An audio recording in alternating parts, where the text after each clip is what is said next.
From the New Arts and Media Studios in Milwaukee, I'm Charles Purcell. This is The Log.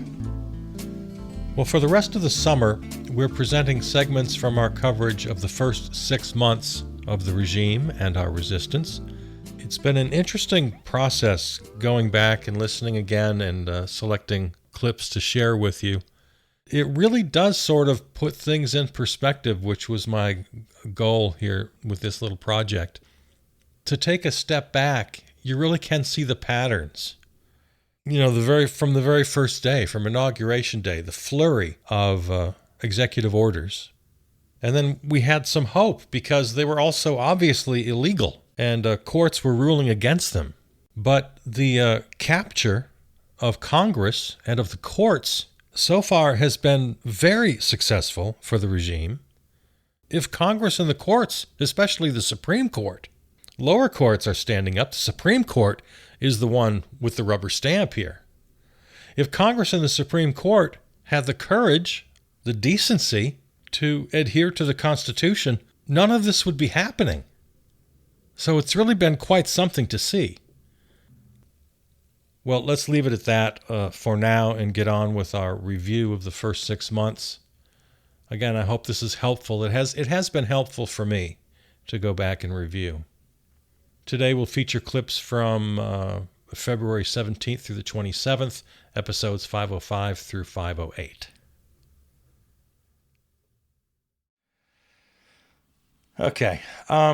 Hey, the February 28th date, the economic blackout, it got a mention on The View today. Okay, I know you're laughing. That's a big deal.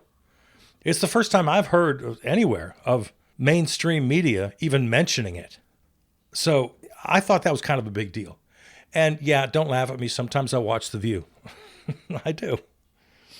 I do it because I really want to know that point of view. I want to hear from the conservative.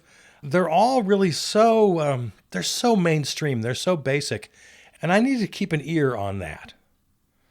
I remember many, many years ago reading a history of Vietnam, and Ho Chi Minh, who was educated in the United States, felt it was very important that he understand the United States, how they think, what they believe, in order to defeat them.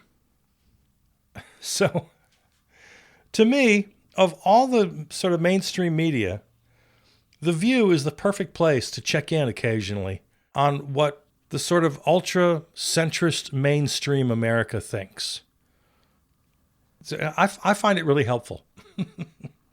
Plus, Representative Jasmine Crockett was the guest today, so I tuned in. But yeah, they mentioned the 28th. I thought that's, wow, okay. And you know, that's a marker. That's a goal that we need to achieve. We need to get them talking about us. We need to be the story. Now, I have seen, you know, these long essays about general strikes and economic boycotts. But at this point, they're mostly from, you know, The Atlantic or The New Yorker.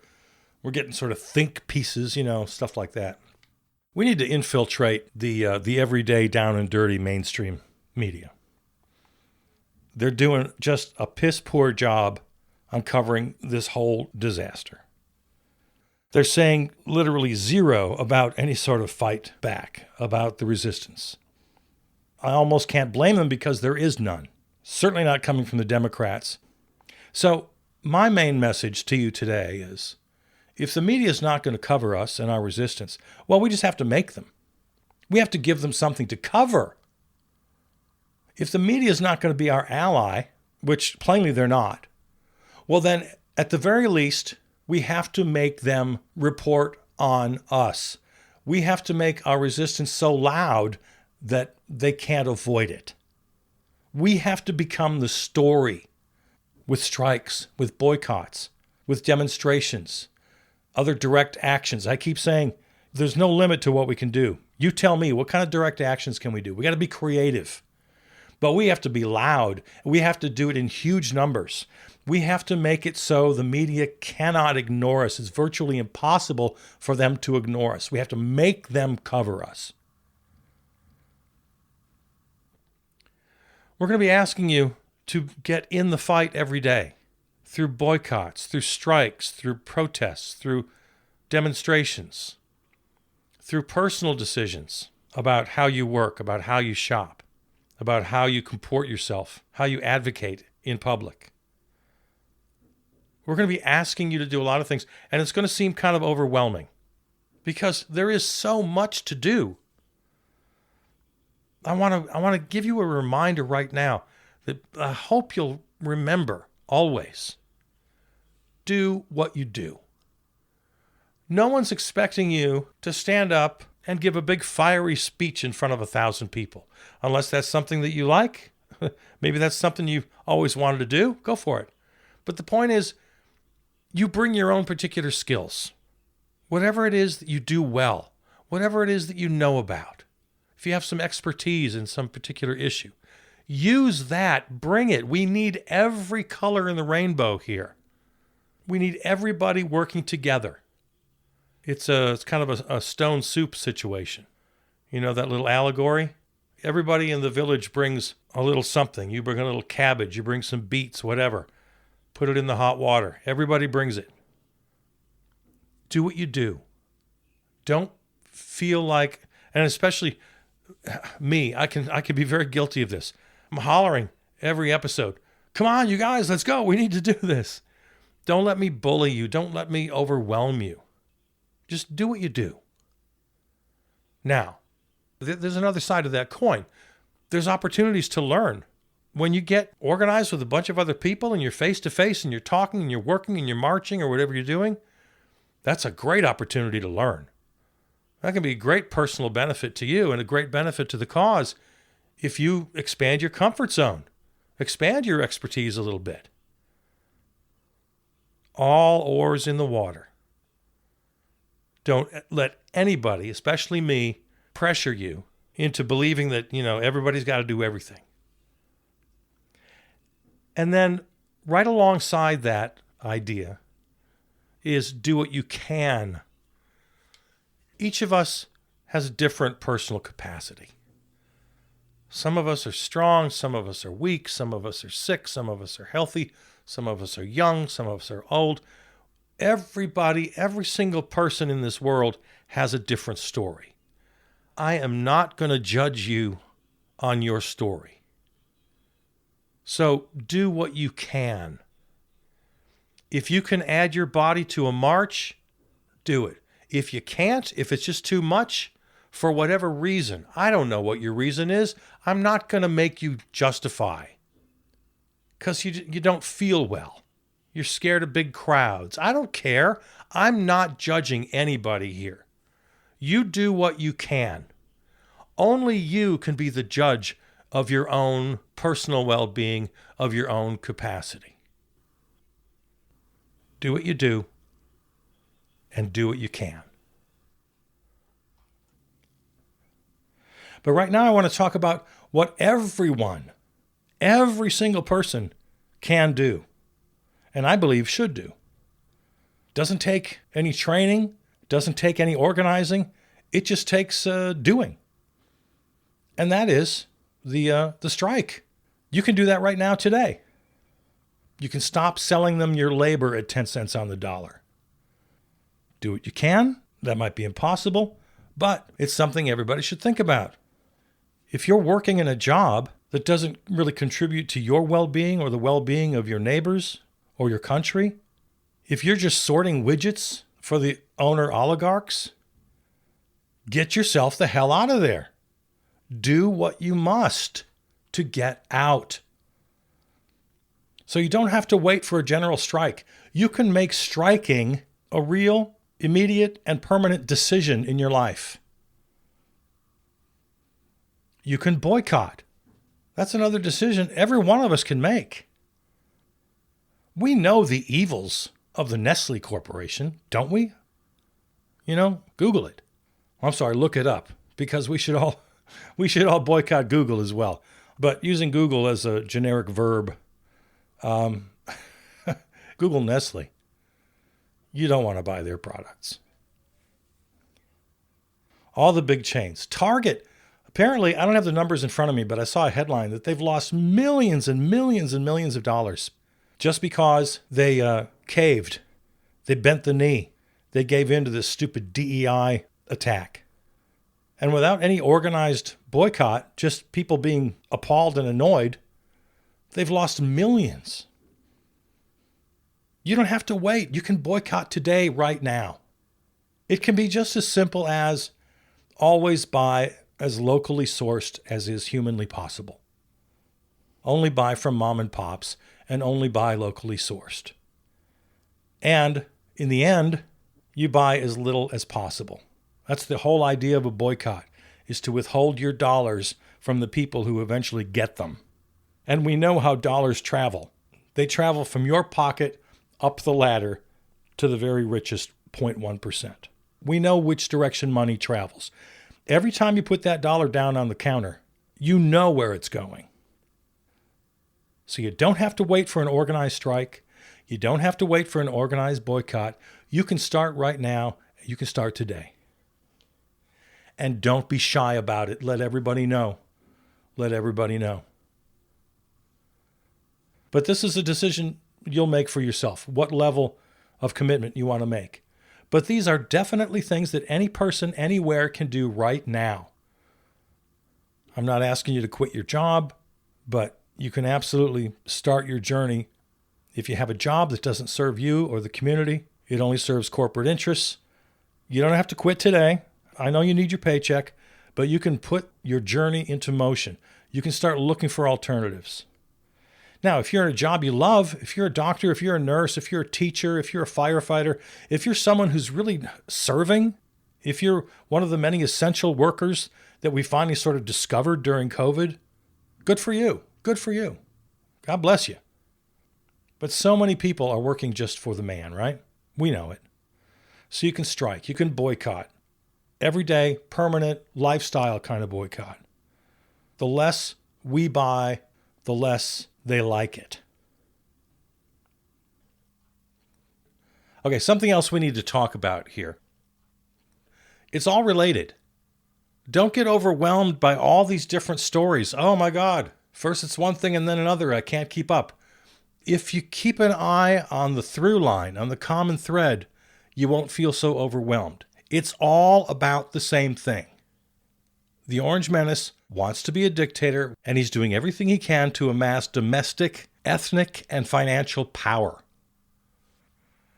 So whether it's mass deportations, shakeups at the Pentagon, chainsaw cuts to government, these are not separate stories. We need to understand that as we fight back. These are all part of the same authoritarian goal. Just mentioned what happened at the Pentagon. Admiral of the Navy fired because she's a woman. Chairman of the Joint Chiefs fired because he's a black man. Another member of the Joint Chiefs fired because he wasn't loyal enough. And what's really frightening, the very top officers of the Judge Advocate General's office fired because, of course, they're the legal watchdogs. What do you do when you want to break the law? Fire the watchdogs. Again, it's all related. Just like they're dismantling the FBI, the CIA, the Department of Justice, the Consumer Financial Agency, any sort of legal watchdogs that might slow down their plans to pillage, they are destroying. You want to break the law? First, you got to buy off the cops. And it's been scary enough so far, but we all knew this was coming. They promised it. They didn't hide anything. We all knew they were coming for the military as well. So they want to stack the military with loyalists. Okay, some good news. This was an interesting week. There seemed to be a bit of a turn. The Washington Post Ipsos poll that came out got a lot of attention. The numbers are really dipping for the Orange Menace and for his policies. In other good news, people are standing up. We've had several now town halls where constituents are just really giving it to their representatives. The one that got a lot of attention, well, a couple of them, Republican Rich McCormick, I forget what state he's from. But oh my gosh, he had a room full of angry people. Representative Glenn Grothman here in Wisconsin, saw some highlights there. Up here in Oshkosh, town hall meeting. Just giving him hell. So, yeah, that's great. Demand that your representatives hold a town hall and then go give it to them. We've been talking every week about resignations. People who are resigning rather than participate in the ugly things they're being asked to do. The Director of Data Science and Engineering for the United States Digital Service, well, that person, Ann Marshall, resigned. A longtime veteran, civil servant, engineer, resigned because, well, here, I've got the quote here. These cuts were short-sighted, ill-informed, and indiscriminate. The government and the American people will be worse off from the loss of these people. I think people are starting to understand when they hear these stories that these are just people. These are good people doing their best. They don't have any big agenda. They're certainly not rich. They're just workers. And to a great extent, really admirable people. Have you seen some of these interviews? They want to serve their country. They want to serve their fellow citizens. They want to do work that matters. Good for them. Plus, something that I never really thought about, but I saw in a recent report, only about 8% of the United States workforce, the private sector, are veterans, military veterans. You know what the percentage is for federal workers? It's over 30. Yeah, approximately 31% of these civil servants who are being demonized and vilified unfairly are United States military veterans. 31% of the people being fired indiscriminately and unlawfully, we should add. That's always a big reminder. Everything they're doing is illegal, unconstitutional. Yeah, 31% of them are military veterans. What else is in the good news department here? Oh, that great little exchange at the White House. The Orange Menace was meeting with governors, and the governor of Maine, Janet Mills, got into it with the Orange Menace because he asked her, you're gonna follow my executive order and bar trans girls from sports. She said, well, I'm going to follow the law. In other words, no, I'm not going to listen to you. I'm going to follow state and federal law. And the argument ended with, she said, I'll see you in court. So I've been begging for this for 10 years. People just need to stand up in his face like that. You know, the famous, at long last, have you no decency. She was great. See you in court. Good for her.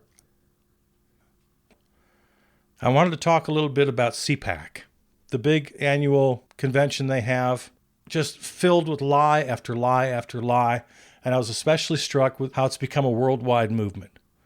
Giorgia Meloni, the fascist from Italy, was there via Zoom. She addressed the conference. Turns out Hungary and Brazil have their own Don Juniors. The son of Orban and the son of Bolsonaro were both there addressing the crowd. Yeah, all of them. Erdogan of Turkey, Putin, Xi, these guys, Germany's AfD party. These are the new strongmen. They get along. This is the new alliance. And this CPAC thing has really become a worldwide movement. And there was a lot of talk at CPAC about the third term and beyond for the Orange Menace. And, this thing started like they all start. Oh, it's just a joke. But we know, you and I know, they don't know how to joke. They're dead serious. There's already a proposed bill in Congress to allow for a third term. There were Trump 2028 stickers being handed out at CPAC.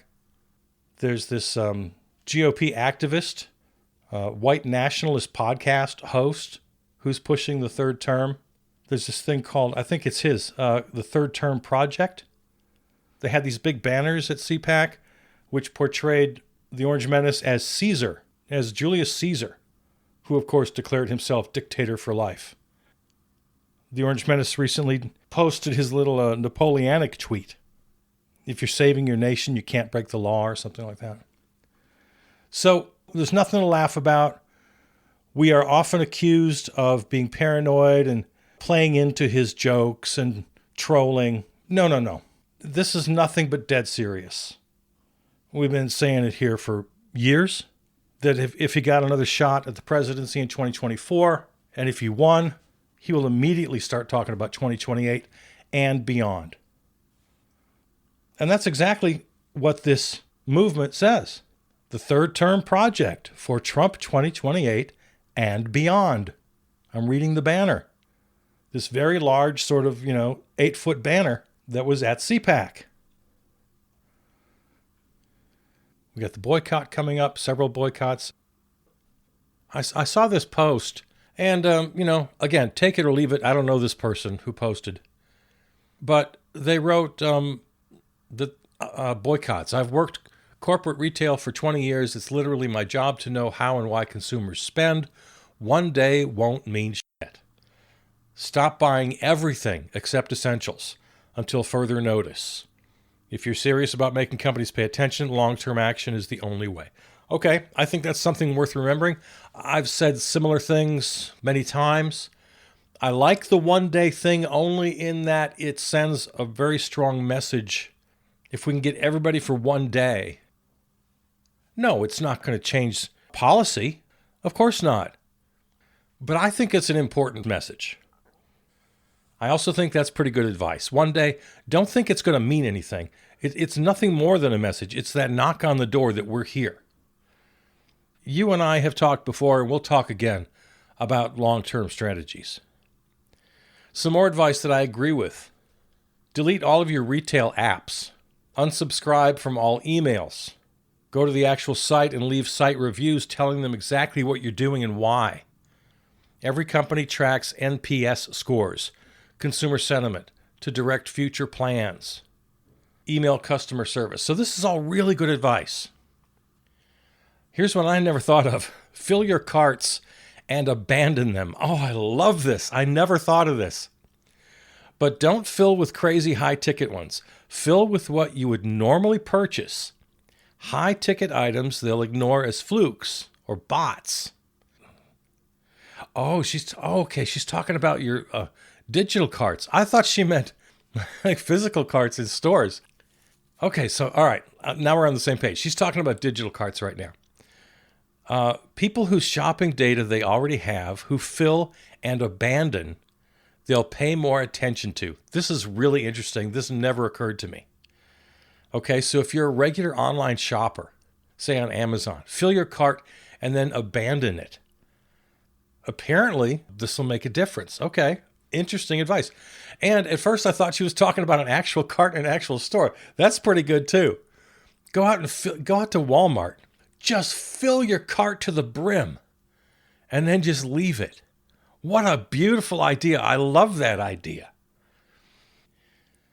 Okay, and I guess this is important. I hadn't thought of this. The last one. She writes, seeing the impact will take time. It's earnings call season for most retailers who ended their fiscal year on January 31st. We won't see their quarter 1 2025 results until May. Okay, that's worth knowing, and that's a little disappointing. I'd like to think that there are some metrics out there that can show us right away. There must be, right? Okay, so for whatever that's worth, there you go. That's from someone who calls themselves Arrow Senfield. I don't know who that is. But anyway, just a couple thoughts of good advice, I thought. And the reason this is so important, boycotts, they're nothing. They're nothing without our money. They are 100% powerless. No speech is powerful enough.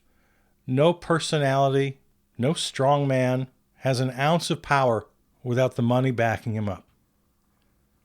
No army can lay a finger on you. No cop can lay a finger on you without money.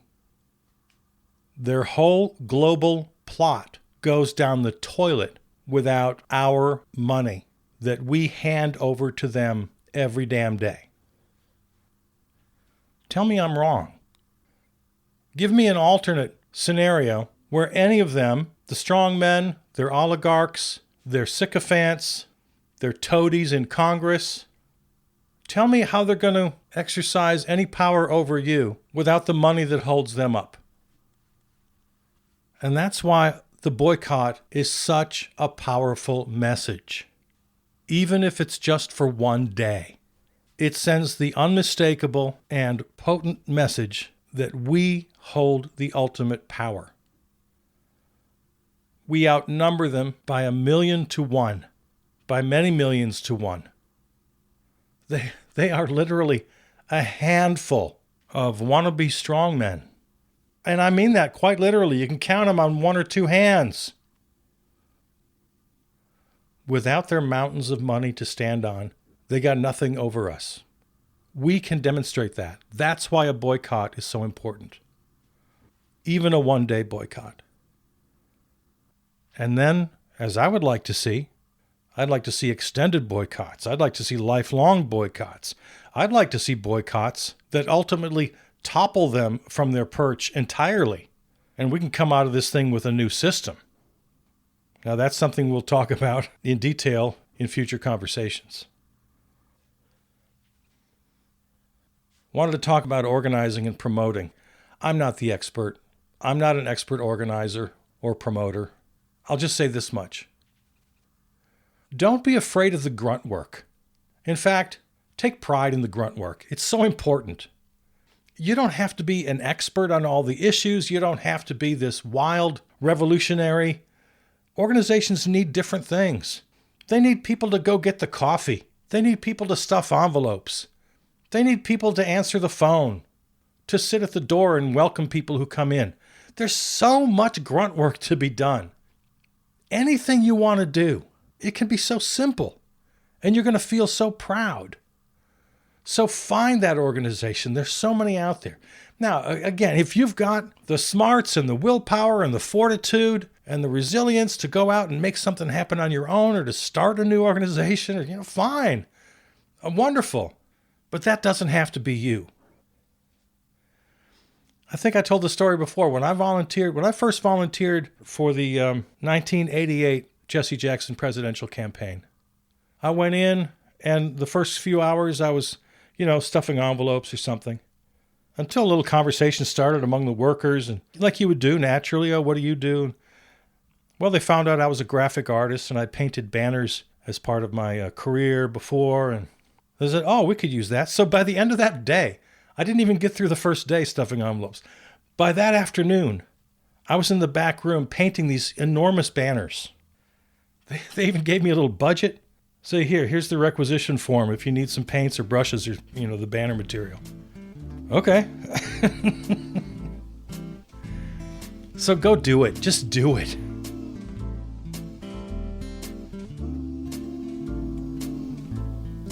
You've been listening to a best of episode of The Log, featuring clips from February 17th through the 27th, episodes 505 through 508.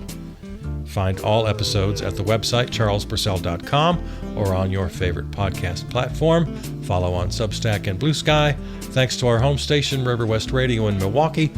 Peter Donalds wrote and performed our theme song. I love you. See you out there.